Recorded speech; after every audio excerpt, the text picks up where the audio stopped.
Late January 2017, Pacific Northwest. The air was thick with mist, like it always is around here, like it's trying to swallow up everything. A soft drizzle clung to the branches of the evergreens, the kind of weather you don't think much about, but it'll leave you wet all the same. I'm Marcus Webb. I've spent 30 years studying, well, you probably know what I've been studying. Bigfoot. I know, sounds crazy. But hear me out. I never believed the stories, not at first. No one does, right? Not until you're standing there, in the dark, hearing something you can't explain. It's easy to dismiss it when it's just whispers and rumors, but when you find something in the woods, and you're the only one who believes it's real. I should have stopped a long time ago. I know it, but I can't. Not after what happened last year, after what I found. I have audio, footage, but I can't share it. Not yet. Not until it's safe. Before we continue this shocking story, we encourage you to subscribe to the channel as we are trying to reach 1,000 subscribers before the new year. I had just finished my PhD in wildlife biology when I first heard about Bigfoot. This was 1987, Mount Rainier region, fresh out of graduate school with my head full of animal behavior theories and tracking methods. They were stories told by truckers, farmers, old-timers in the diner, always hushed voices, always some version of the same thing, a creature, massive and elusive, that roamed the forests of the Pacific Northwest. At first, I brushed it off. Too many locals talking about a thing that didn't exist, I thought.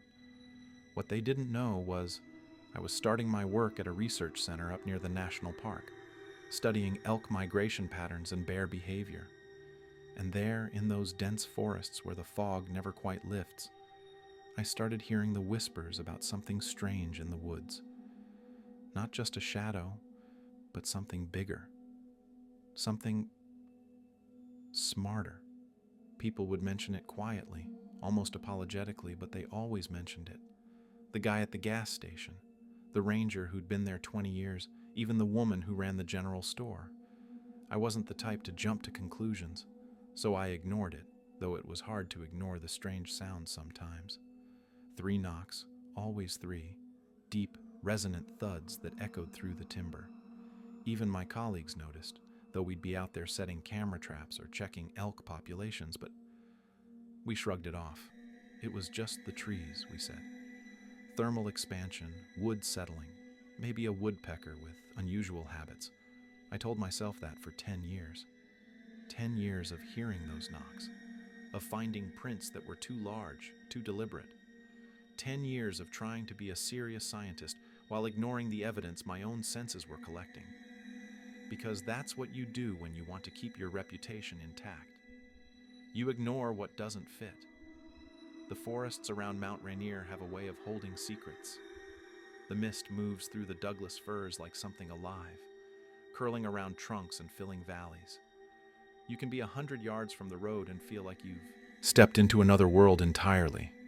That's where I worked, where I lived, where I slowly started to realize that maybe the old-timers weren't as crazy as I thought. One night in late September 1998, I was out near a research site just outside of Olympia. It was dark, fog curling in from the valley, making the headlights of the truck look like they were swimming in milk.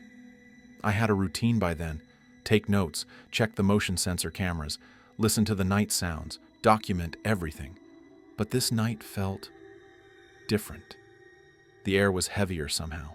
The usual forest sounds, owls, the occasional coyote, wind through branches. They were all absent. Just silence, thick and waiting. I heard it first. A knock. Then another. Not wood on wood like the locals say.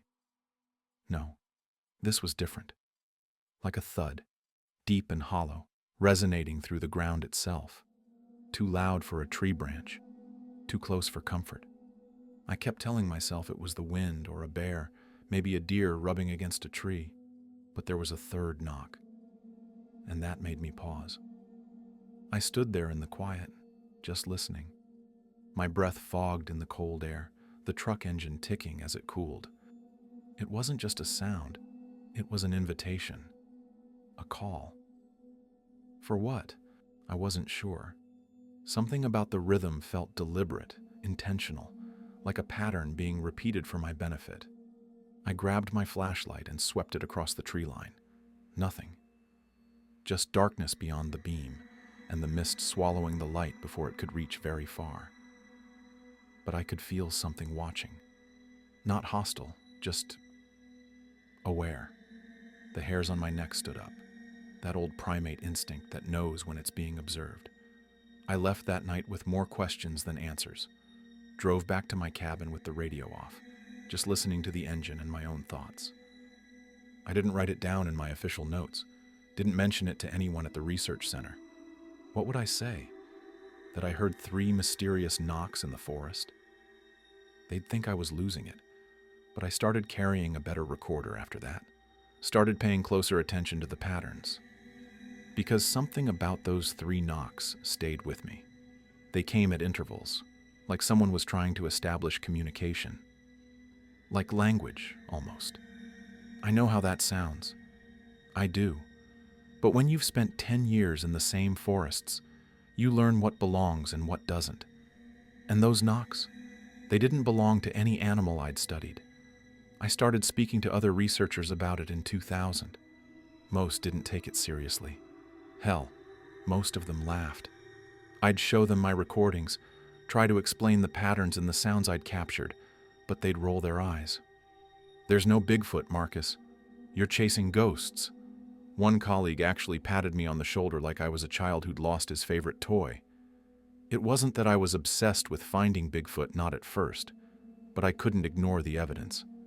Every year there were more reports, more sightings, more strange patterns. I started documenting everything, keeping separate files from my official research. Footprints measuring 17 inches long, pressed deep into mud where the ground was too hard for a hoax. Vocalizations on tape that didn't match any known North American wildlife. The odd knocking, things that didn't make sense according to accepted science. I could hear them, see them, feel them, but no one else could, or no one else would admit it. So I kept it to myself. It was easier that way. Safer for my career, my reputation. I even started to doubt myself, wondering if I was seeing patterns where there were none, hearing intelligence in random forest sounds. But then I'd be out there again, and I'd hear those 3 knocks. Always 3. Always deliberate. And I'd know I wasn't imagining it. The forests were trying to tell me something, or something in the forests was. I just didn't know what yet. The scientific method requires reproducible results, controlled conditions, peer review. What I had was anecdotal evidence, ambiguous recordings, and a growing certainty that the textbooks were incomplete. That somewhere between the known and the unknown, in the spaces where the mist hangs heaviest, there was something we'd missed. I watched my colleagues present their findings at conferences, clean data, clear conclusions, comfortable theories. Meanwhile, I sat on recordings of sounds that shouldn't exist, footprints that couldn't be explained, and the nagging feeling that I was being studied just as much as I was studying. The hunter becoming the hunted, or maybe just 2 curious species observing each other across an impossible divide. By the end of 2000, I'd accumulated 3 years of unexplained data. 3 years of knocks and prints and the occasional glimpse of something massive moving through the undergrowth. 3 years of keeping my mouth shut and my files hidden, because the world wasn't ready to hear about Bigfoot from a credentialed wildlife biologist. And maybe I wasn't ready to end my career for a truth no one wanted to believe. One afternoon in 2005, I was visiting a small farm near Mount St. Helens. The farmer, Bill Henderson, had called me directly, not through the research center. Said his dog had gone missing. This wasn't the first time that particular dog had wandered off, but this time was different. He found the tracks, massive footprints, bigger than anything he'd ever seen. Bigger than bear, bigger than human, just bigger. I thought maybe it was a bear, or a hoax. People knew I was interested in unusual wildlife signs by then, and sometimes they'd call me out for things that turned out to be nothing. But when I saw the prints, I froze. I'd seen prints like these before in my private files, but this time they were fresh. Too fresh. They weren't just big, they were deliberate. The stride length suggested something that walked upright, bipedal, with a gait that was almost human, but not quite. Bigfoot. My mind screamed it, but I pushed it back. It couldn't be. Could it? The farmer? He wouldn't have it. It's that Bigfoot talk, Marcus, he said, dismissing it with a wave of his hand. But I couldn't. The way the dog had disappeared, the way the prince just stopped at the edge of his property line, it wasn't right. It felt wrong. Or maybe not wrong, just outside normal parameters. I took plaster casts, measurements, photographs, documented everything with the thoroughness I'd been trained for. The prints showed dermal ridges, weight distribution patterns that suggested real biological feet, not carved wooden fakes. They led from the forest edge to where Bill had last seen his dog, then back into the trees. No signs of struggle, no blood, nothing to suggest predation. 3 days later, the dog came home. Walked right up to the porch like nothing had happened, except it was cleaner than when it left. Someone or something had groomed it, removed the burrs and brambles that always tangled in its fur. Bill didn't want to talk about it, wouldn't let me examine the animal. Just took his dog inside and shut the door. I stood there in his driveway, looking at my plaster casts and photographs, and realized I'd crossed some kind of line. This wasn't random data anymore. This was interaction, deliberate contact between something in the forest and human civilization.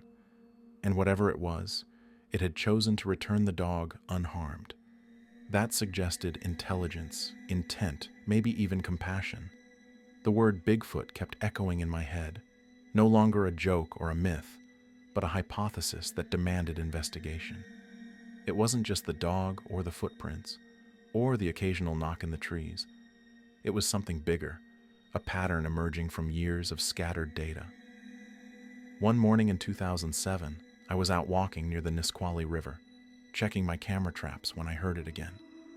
3 knocks, too close. Like it was right behind me, maybe 30 yards at most. My heart skipped. I froze, hand halfway to my backpack. I never felt like I was being watched before, not like this. But then, I felt it. There, just beyond the tree line where the alders grew thick. Something massive moving, its footsteps shaking the ground ever so slightly. Not the heavy thunder of a bear, but something more controlled, more deliberate. I couldn't see it, but I knew it was there. No animal made a sound like that. No bear, no elk. Nothing I'd cataloged in 20 years of fieldwork. And then, just like that, it stopped. Silence crashed back in, broken only by the river and my own breathing. It's a feeling I'll never forget. That moment when you realize you're not alone, that the forest has depths you haven't fathomed. I knew then it wasn't a bear or any other creature I could explain away with conventional wildlife biology. It was Bigfoot, there and then gone, leaving only the memory of displaced air and the faint smell of something wild. I didn't want to believe it, but I had to. The camera trap I'd been checking showed nothing. Whatever it was had approached from an angle the lens didn't cover, as if it knew where the cameras were positioned. That suggested either incredible luck or observational learning, pattern recognition, intelligence. I rewound the footage anyway, watching hours of empty forest, rain, the occasional deer passing through. Nothing unusual, nothing that would convince anyone else. But I was convinced. After 20 years of hints and whispers, I'd finally had a direct encounter. Brief, incomplete, but undeniable. Something large and bipedal had deliberately approached me, announced itself with those 3 knocks, then retreated when I froze. Not aggressive, not threatening, just present, making its existence known. I sat on a fallen log and wrote notes with shaking hands. Described the footsteps, the smell, the feeling of being observed by something that chose when to be seen and when to disappear. My scientific training demanded controls, replication, peer review. My instincts said I'd just experienced something no peer would accept, no journal would publish. The river ran cold and clear beside me, indifferent to my crisis of understanding. Somewhere in the forest, something walked that science said shouldn't exist, and it knew I was looking for it. Had known for years, judging by the patterns. The question wasn't whether Bigfoot existed anymore. The question was what it wanted, why it revealed itself in these careful, measured ways. Why 3 knocks? Why now? Why me? One night in December 2010, everything changed again. It was a cold night, temperature hovering around freezing, the kind that makes your breath hang in the air like smoke. I was recording more sounds near my cabin, still hoping to get something concrete to present to my colleagues, when I heard it. 3 knocks, right outside my cabin, clear as day, distinct and purposeful. I went outside, armed with a flashlight and my recorder, but I found nothing. Just the darkness pressing in from all sides and the smell. Wet fur like something had been standing in the rain for hours, musky, not unpleasant, just wild, primal. The kind of smell that triggers something deep in your hindbrain, something that remembers when humans weren't the apex predator. I should have been scared, but I was more curious. I don't know what it was about that moment. Maybe it was the years of research, the slow accumulation of evidence that had deadened my fear response. But standing there in my yard, flashlight beam cutting through the mist, I felt more wonder than terror. It was deliberate. I stood there in the dark, the fog creeping in around me, and realized this was communication. Not random animal behavior, not coincidence, but intentional contact. 3 knocks, always 3. A signature, a calling card, a way of saying, I'm here and I know you're listening. There was something more to it, something I couldn't put my finger on, some meaning beneath the surface, something trying to communicate in the only way it knew how. I still don't know if I should have gone outside that night. Maybe I shouldn't have. Maybe some boundaries are meant to stay intact. But I did go outside, and I stood there for 20 minutes, waiting. The smell gradually faded, carried away by the wind through the pines. No more knocks, no movement, just the night sounds returning, an owl calling, trees creaking, the distant sound of the highway. Whatever had been there was gone, leaving only questions and the faint musk lingering in the air. I went back inside and listened to the recording. The 3 knocks were clear, captured perfectly by my equipment, deep, resonant, spaced about 2 seconds apart. I ran an audio analysis, checking frequencies and harmonic patterns. They didn't match wood-on-wood percussion. The resonance suggested something different, something organic, like the sound was produced by striking something hollow with flesh and bone rather than carved implements. That night I started a new file on my computer, labeled it simply Contact Events.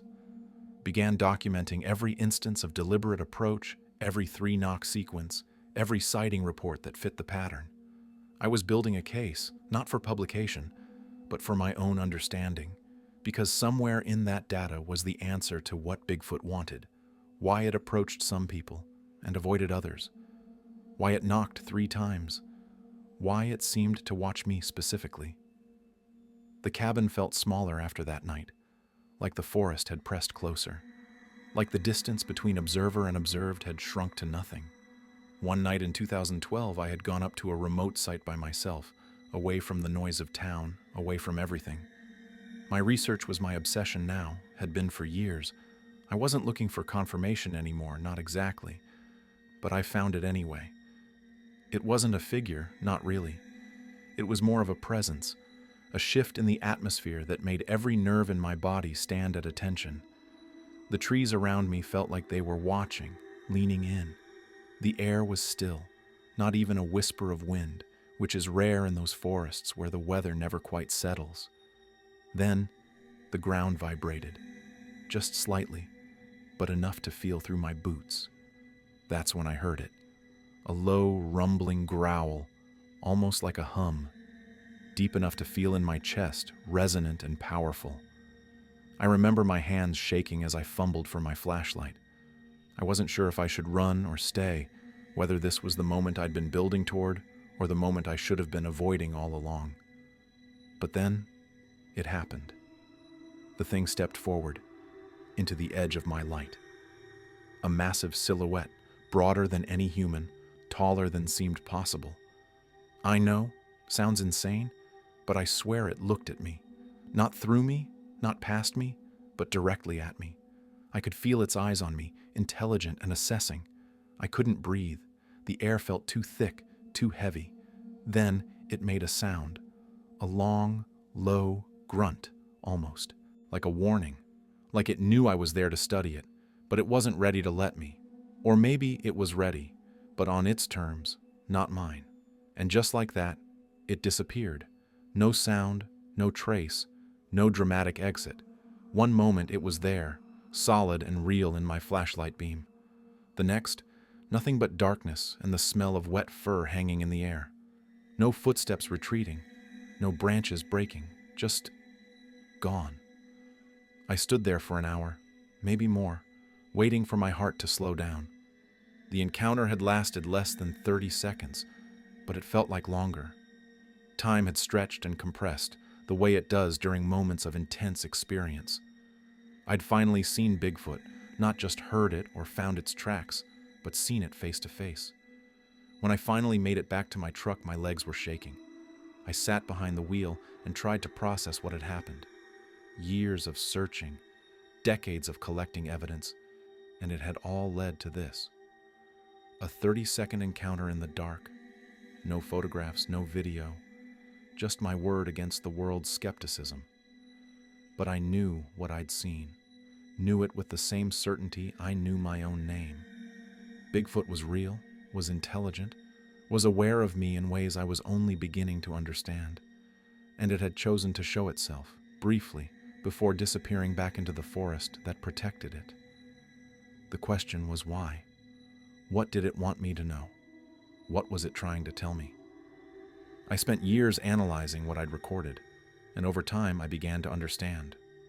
The knocks, the hums, the deliberate silence. It wasn't aggression. It was a warning, but not the kind you'd expect. Not a stay away warning. More like pay attention, or something is coming, or you need to understand this. Bigfoot wasn't angry. It was scared. Scared of something that was coming. Something that even it couldn't control. I realized too late that this thing wasn't some isolated creature, some remnant population hiding in the forests. It was part of something bigger, something ancient, something that had been here long before humans arrived and understood things we'd forgotten. The patterns in my data became clearer. The frequency of encounters had been increasing, not decreasing. The knocks were getting more urgent. Where there had been cautious distance, there was now deliberate approach. Where there had been avoidance, there was now contact. Something was changing, and Bigfoot was trying to communicate that change to anyone who would listen. And when it died, in my research facility in 2014, it was like it had sacrificed itself to send the message one last time. I know that sounds dramatic, but I can't explain it any other way. It came to me, to my lab. Actually walked out of the forest and came to civilization, something it had avoided for who knows how many thousands of years. It was injured when it arrived, collapsed near my door, not attacked by another animal, not wounded by a hunter.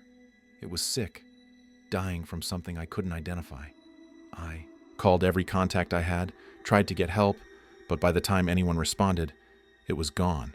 Not dead, just gone.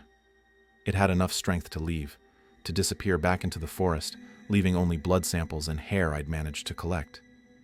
The DNA analysis came back inconclusive, or rather, too conclusive. It was hominid, closely related to humans but distinctly different.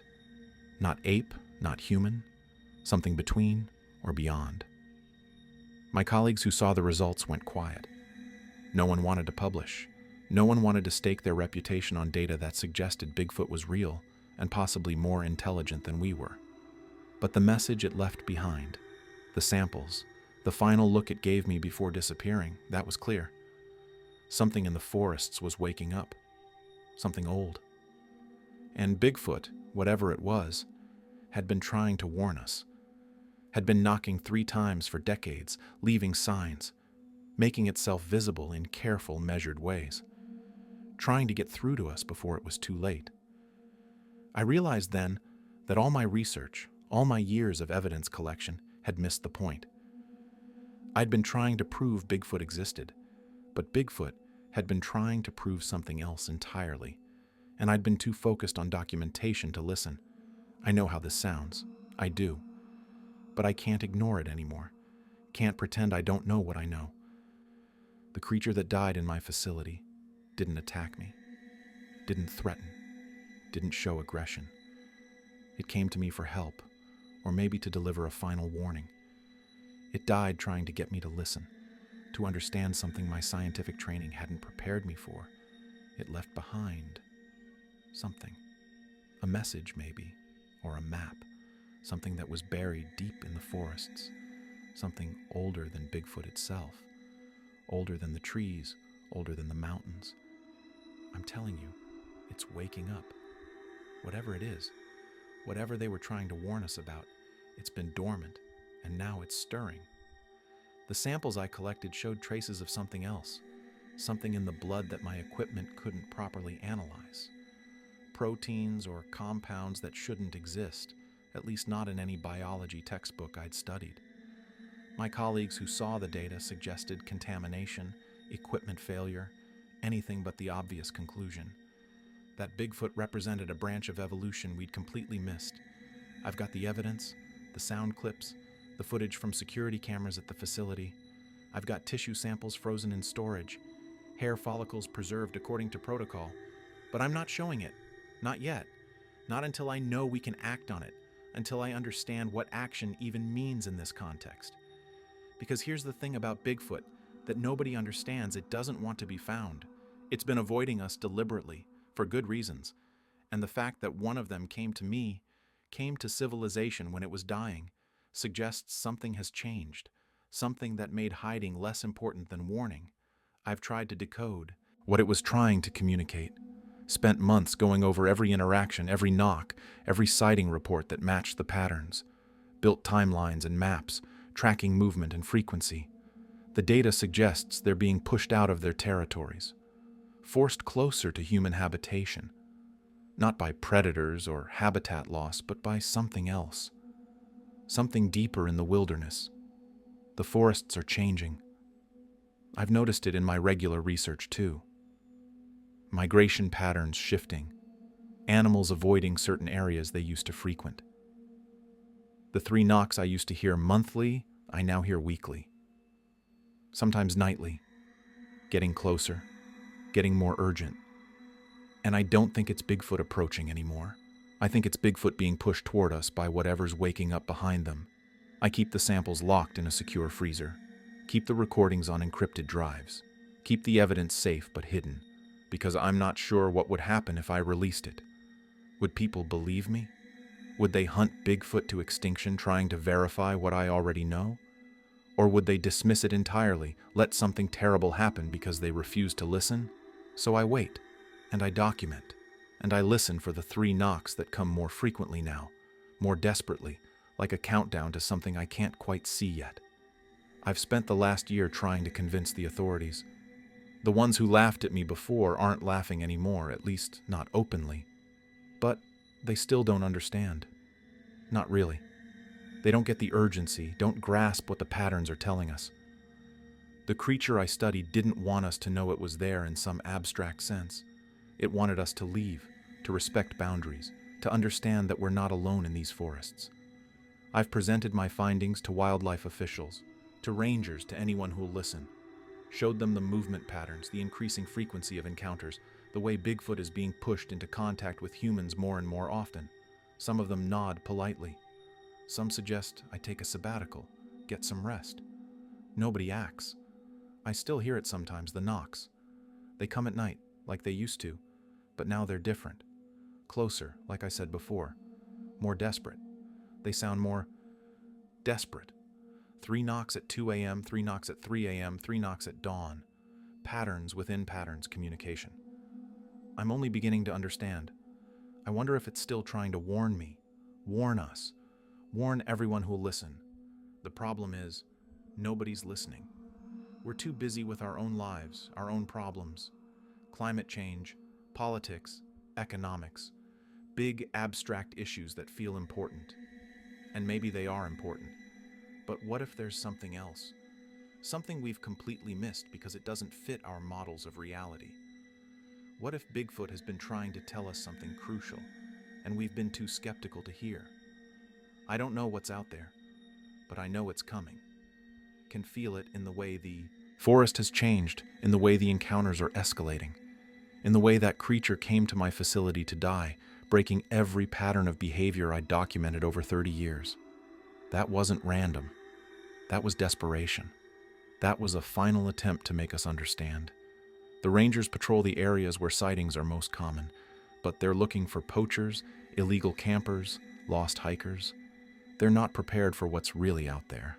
Not prepared to accept that Bigfoot exists, let alone that it's trying to warn us about something worse. Their training doesn't cover cryptozoology, doesn't account for intelligent species we haven't officially recognized. I've started sleeping with my recorder running, just in case. Every night, all night. I've captured hours of audio, wind, rain, the occasional owl, and sometimes around 3 a.m., 3 knocks. Fainter now, more distant, but still there, still trying to communicate, still warning. I've thought about going public, releasing everything. The videos, the audio, the DNA results, the whole archive of 30 years of research. But what would that accomplish? Mass panic? Hunting parties? Government intervention that might make things worse? Or, more likely, continued dismissal? People would analyze my footage, declare it fake, move on. Bigfoot would continue to be a joke, and whatever it's warning us about would continue to approach. So I wait, and I listen, and I document, and I hope that someday someone will understand before it's too late. I don't sleep much anymore. Haven't for years, really. Not since that night the creature came to my facility. I'm always listening for that sound, the knock, the low hum, waiting for another message, another warning, another chance to understand what I'm supposed to do with what I know. I've heard it again. Just last week. 3 knocks outside my cabin. Same as always. Just like before, like the first time in 1998. Decades of the same signal, and I'm still not sure I fully understand what it means. But I think I'm getting closer. Each time I hear it now, there's a resignation in the sound. Not fear anymore, not urgency. Just sadness, maybe. Like they've given up trying to warn us, accepted that we won't listen. And every time I hear it, I remember that creature in my lab. Its eyes, intelligent and knowing. Its final gesture before it left, one hand raised like it was waving goodbye or maybe offering a blessing. I don't know what it saw in those final moments, but it knew. It knew what was coming, and we missed the warning. Or I missed it, despite years of trying to understand. Maybe I should have shared this sooner, released the evidence, forced the conversation, made people pay attention regardless of the consequences. Maybe I could have done more, pushed harder, been braver. But I didn't. I kept it quiet, kept it safe, told myself I was waiting for the right moment. And now I wonder if the right moment has passed. The DNA samples sit in my freezer, degrading slowly despite preservation. The recordings accumulate on drives that will eventually fail. The plaster casts of footprints gather dust in boxes. All this evidence, all this proof, and what good is it doing? None. It's just artifacts of encounters, relics of a warning nobody heeded. I've started writing everything down, not for publication, but for whoever finds it after. This account, these journals, the coordinates of where the most significant encounters occurred. Maybe someday someone will piece it together, understand what Bigfoot was trying to communicate across all those years. Maybe they'll figure out what I couldn't. The forests feel emptier now. I go out less often, partially because I'm older, partially because I'm not sure what I'm looking for anymore. Proof? I have proof. Understanding? That seems further away than ever. The 3 knocks still come, but less frequently. Once a week maybe, where they used to come nightly, like the population is dwindling, or they've moved deeper into the wilderness, away from us. I keep the recordings running anyway, keep documenting, keep hoping, because what else can I do? 30 years of my life dedicated to understanding Bigfoot, and I'm ending with more questions than answers, with evidence I can't share and warnings I can't decode, with the memory of intelligent eyes looking at me, pleading with me to understand something I wasn't equipped to comprehend. And 3 knocks at 3 a.m., fainter every year, like a signal fading into static. It's been quiet lately. Too quiet. I haven't heard the knocks in months now. Maybe longer. The last time was August, I think. 3 soft thuds at dawn, so faint I almost thought I'd imagined them. But I didn't. The recorder caught them, barely, just above the threshold of background noise. And then nothing. Silence for months. I still have the tapes, the footage, but I don't know what to do with it anymore. I can't prove what happened. I can't even prove Bigfoot exists, really. Not in a way anyone would accept. But I know what I heard. I know what it meant. I'm telling you this because someone needs to hear it. Someone needs to know what I learned, even if they can't act on it. We don't have much time, maybe. Or maybe we've already run out and I just don't know it yet. Whatever's out there in the deep forests, the thing Bigfoot was warning us about for all those years, we need to leave it alone. We need to respect the boundaries, acknowledge that these forests hold more than we understand. I don't know how to stop it. Don't know if it can be stopped. All I know is that Bigfoot wasn't just warning us about itself. It was trying to stop something worse. Something ancient that we've disturbed without meaning to. And now, whatever happens, it's up to us. I don't know what's coming, but I'm afraid we've already let it out. The knocks have stopped, and somehow, that's worse than hearing them.